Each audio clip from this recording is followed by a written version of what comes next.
Continuing our reading in Poppy and Ereth by Avi. Today is chapter 13, The Bat Cave. Poppy woke slowly, trying to understand why she was so cold. Has the heat wave finally broken? She opened her eyes. Why is it so dim? Where am I? Next moment she recalled everything that had happened the day before. Spending time with Spruce, visiting Bannock Hill, saving Ereth, being catapulted into the sky, Lucy, the young bat, catching her, flying into the cave, and now here she was. She sat up and stretched. Licking her paws, she washed her face, starting with her nose and ending with her ears, inside and out. Only then did she really look about, sniff the cold air, and listen. Unlike when she'd entered the cave, it was no longer completely dark. A beam of light burst through the high, jagged rock wall so that Poppy could see a little. As she looked on, the light steadily increased, becoming brighter and broader, the rising sun shining through a high hole. The light cast a soft, golden glow that illuminated most of the cave. "Oh my!" Poppy exclaimed. For what she saw now was a vast, vaulted, irregularly shaped open space with countless nooks, crannies, and cracks, steep rock walls, a rough and pebbly floor, and a ceiling mostly shrouded in darkness. From the ceiling hung stone cones, some small, others huge. Thrusting up from the floor of the cave were just as many cones. Some of those cones, above and below, met and stood ground to floor like lopsided pillars. As the light grew brighter, Poppy noticed other shapes, a cluster of berries, not edible, but such as she knew, but more curious stone formations. Overhead, long stone ribbons were arrayed like partially dropped curtains. In two other places, Poppy saw what appeared to be delicate intertwined threads, like loosely woven birds' nests, but again made of stone. The stone, shining in various tints of gold, seemed alive and flowing, changing form as the light shifted. "How magical!" Poppy whispered. "How wonderfully strange! I never could have even imagined such a place. I'm so lucky to see it."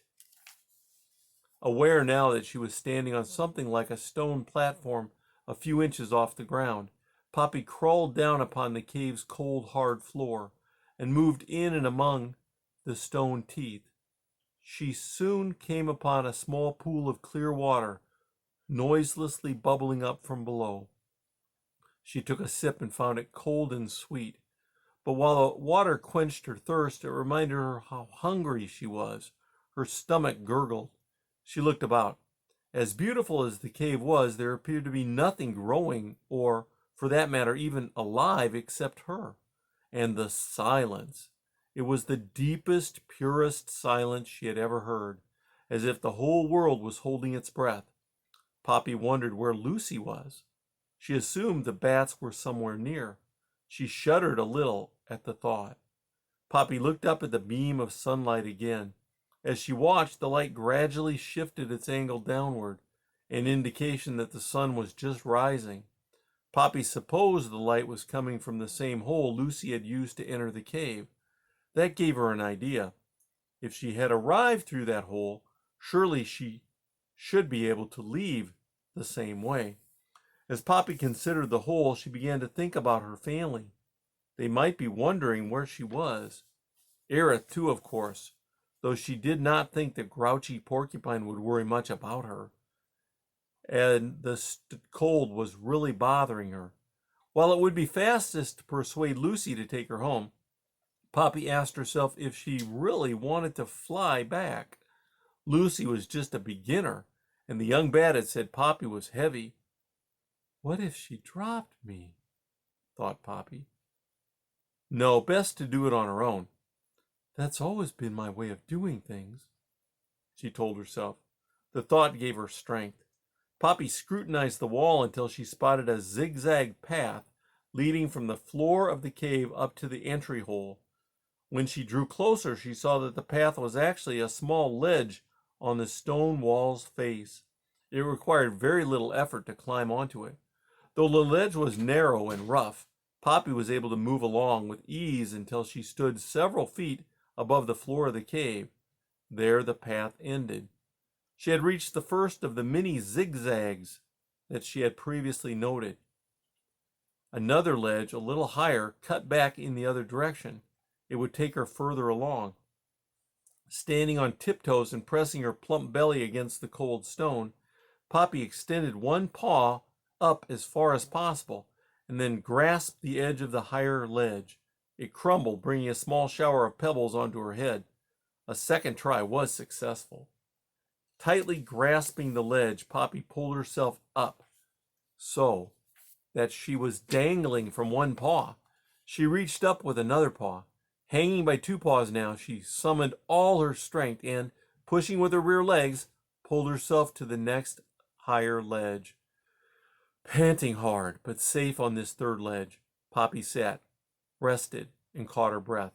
Once refreshed, Poppy moved on, going upward at a steep angle. She glanced at the beam of light. It was now pointing down, a sure indication that the sun was higher in the sky. It must be mid-morning. As the day progressed, the cave would eventually become dim and then dark. If Poppy knew one thing, it was that she did not want to climb in the dark. She hurried along the ledge. It narrowed, but it took her a good way up before coming to an end. Poppy looked down only to discover that she was much higher than she had thought. The pointy rocks below no longer seemed beautiful, but menacing. A tremor of nervousness swept through her. It is good, a good thing I'm going up, she told herself, because I wouldn't be able to get down unless I fall. Poppy began to tremble so much she had to sit. Foolish mouse, she scolded herself. Coming up here was not smart. I need to accept that I simply cannot do everything I want anymore, at least not alone. She licked her lips. Her tail and whiskers twitched. She felt cold. She made up her mind not to look down or back or anywhere but up. Forcing herself to stand, she stole a glance up toward the hole. It still seemed very far. Not that there was a choice. She had to continue going higher, except it now felt as if she had a very long way to go. The realization made her feel tense.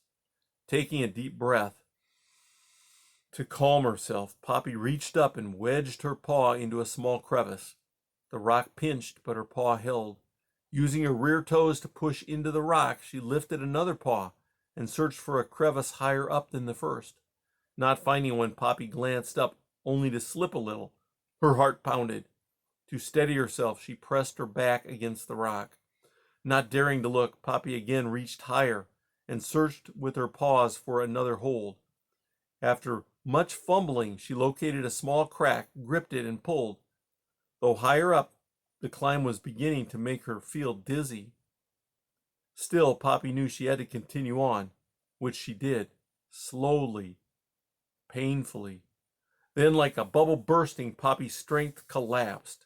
She could not go any higher. All she could do was cling to the cold rock. As she hung there suspended, her paws began to ache. A painful cramp seized one of her legs. Her grip weakened. She started to slip. A frantic scratch at the rock proved useless. The rock gave way. Poppy began to drop. Help! Poppy screamed as she plummeted toward the rock teeth below. Help! And that is the end of chapter 13.